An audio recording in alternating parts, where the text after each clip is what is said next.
मैंने कभी ये सोचकर मोदी या भाजपा का समर्थन नहीं किया कि अगर मुझ पर कोई मुसीबत आएगी तो मोदी या भाजपा मुझे बचाने चले आएंगे। कल को 50-100 लोग झुंड बनाकर मेरे घर के दरवाजे पर मुझे मारने के इरादे से चले आए और मैं इस उम्मीद में रहूं कि अभी मोदी जी प्रकट होंगे तलवार हाथ में लिए और मुझे बचा लेंगे इन सबको मारकर, तो यह मेरी मूर्खता होगी, मेरा जाहिलपना होगा। महाभारत के युद्ध में भगवान श्री कृष्ण ने हथियार नहीं उठाया, जबकि वो चाहते तो 18 दिन का युद्ध 18 सेकंड में पूरा कर सकते थे। मैं शुरुआत से इस बात को मानता हूं कि अगर इस देश में सबसे मुश्किल काम है वो है हिंदुओं को जगाना, उनके लिए लड़ाई लड़ना। आज मोदी ने बंगाल में हिंदुओं के लिए लड़ाई लड़ी, अब उनके पीछे कौन पड़ा है? हिंदू। उनको गाली कौन दे रहा है? हिंदू। क्या बंगाल में जो स्थिति आज है उसके लिए मोदी जी जिम्मेदार हैं? क्या इस चुनाव से पहले वहां के हिंदू ऐशो आराम की जिंदगी जी रहे थे? नहीं। बंगाल में जो आज हिंदुओं के साथ हो रहा है वो पहले से होता आ रहा है। मोदी जी को गालियां इसलिए पड़ रही है क्योंकि उन्होंने इसे रोकने के लिए लड़ाई लड़ी।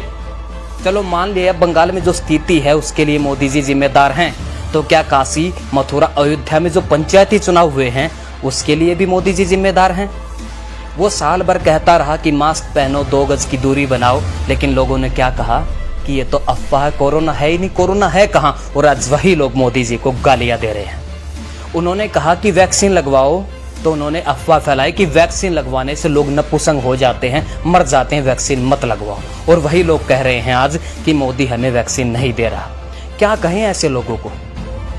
कभी कभी सोचता हूं कि ये जो आदमी अकेला हम हिंदुओं के लिए लड़ रहा है ये कब तक लड़ेगा? मैं जानता हूं कि ये हार मानने वालों में से नहीं है, लेकिन कभी तो थकेगा ना यार। ये भी अपनी व्यथा ये किससे कहता होगा? इसको भी तो दुख होता होगा ना। ये किससे कहता होगा? ये सब कुछ किसके साथ अपना दुख बांटता होगा? कोई भी तो नहीं है, क्योंकि जिसके लिए यह कर रहा है वो सब तो इसे बेवजह बिना गलती के गालियां दे रहे हैं, है ना। मैं तो मोदी जी इतना ही कहना चाहूंगा कि ये कलयुग है, जिसकी जितनी भलाई करोगे वो उतनी गालियां आपको देगा। और इतिहास गवाह रहा है कि हिंदुओं ने कभी उस इंसान का साथ दिया ही नहीं जो हिंदुओं के लिए लड़ा है, उनके लिए जिसने कुछ किया है। इनको आपकी अहमियत तब पता चलेगी जब इनकी आने वाली पीढ़ियां गुलामी के गर्क में चली जाएंगी और ये अपनी जान की, अपनी इज्जत की भीख मांगेंगे।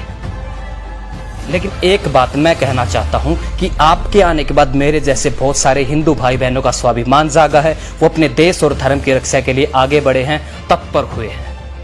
इसलिए मैं हमेशा आपके साथ हूं, साथ रहूंगा, चाहे फिर लोग मेरे को राष्ट्रभक्त कहें या फिर मेरे को अंधभक्त कहें। और मेरी सभी